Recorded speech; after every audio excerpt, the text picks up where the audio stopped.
which towers almost 30,000 feet above the ocean floor. Here is the story of how the island was formed.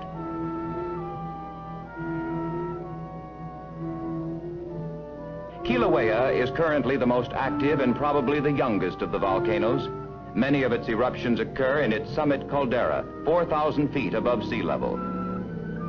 This eruption started in Kilauea Iki, a pit crater separated from the summit caldera by a narrow ledge. This is a hypothetical cross-section of Kilauea, showing what geologists have learned about its structure. It consists of a great pile of lava flows built upon the ocean floor. Molten magma, which becomes the lava of the eruption, originates about 35 miles below the Pacific Ocean and gradually moves upward into the crust of the earth to accumulate within the volcanic pile beneath the summit caldera.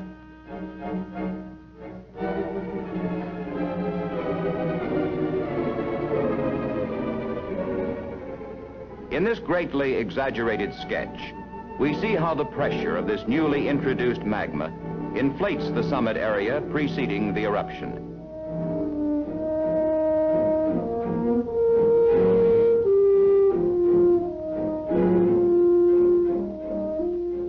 Magma breaks through first as a summit eruption in mid-November 1959, making a lava lake in the mile-long crater of Kilauea Iki.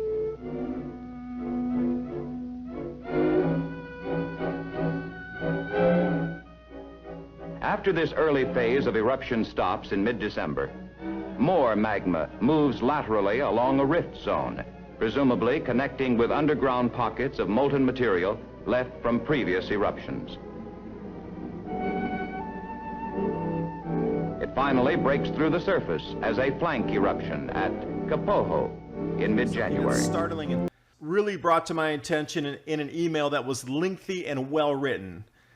Name not to be mentioned, but thank you for even informing me of this. I didn't even know about it. This is called the Tsunamis slope. And you see Kilauea where the red dot is. And if you follow down on the elevation lines, you come right where the orange lettering is. It says Tsunamis slope. That is the coastline. Now in history, they have had massive landslides coming off of this edge of the Big Island. And when it does, the landslides that occur create massive tsunamis. The last one, Hilo, in the 1960s, you need to check out that event itself. It created such a tsunami that thousands of people were killed in Hilo just around the other edge of the island from one of these events. This is what they're not talking about in the news. And National Park Service, you should be telling people to get ready for a tsunami if this actually does slip off. Not only in California, but you need to be telling people out in Asia as well, because you knew where that tsunami went last time. And not the one in the 1960s, the ones prior, and you know how big they were as well. So that is why I'm bringing you this video. Please have an evacuation route ready for yourself. If this thing goes, those of you locally on the Big Island, you know what to expect with the ash coming out. You're dealing with it now, the sulfuric acid draining out in acid rain. But the rest of you, along the coastal areas of the Pacific Rim Basin, if this slides, there is going to be another tsunami. How long will you have? Southern California, you'll have 6 hours to evacuate. And that will be everybody in the coastal areas trying to move at the same time. And going the other direction out to the Pacific, it's about 9 hours out into Japan, Taiwan, the Philippines, and China. The U.S. Geological Survey's Hawaiian Volcano Observatory warned the seismic activity could lead to a lava breakout. However, what's alarming is they could not pinpoint when or where it would take place. Scientists noted underground magma flowing beneath a main road near houses in the district of Puna. The Hawaii County Civil Defense Agency is urging residents and tourists to be alert and be prepared for the possibility of a new lava flow. Authorities are concerned this would affect popular hiking and bike paths and Highway 130, a major artery on the island.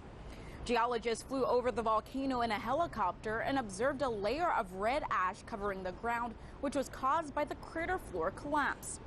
Geologist Janet Babb says, quote, "The good news is that as they flew down the East Rift Zone, they didn't see any ground cracks or steaming that would suggest that the magma was coming near the surface.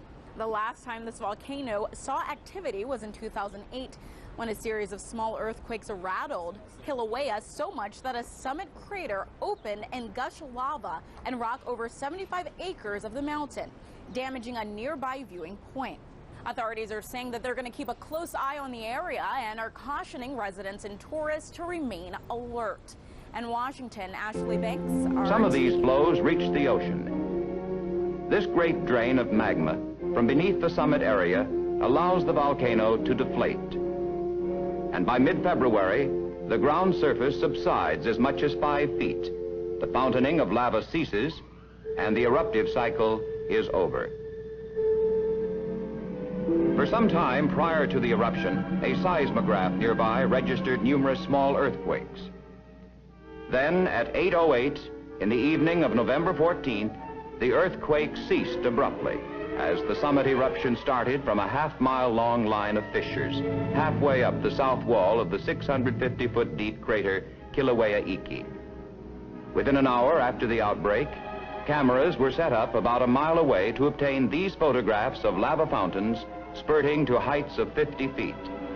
They feed a number of braided lava streams that pour down more than 300 feet to the bottom of the crater, where they coalesce and begin to spread across the floor.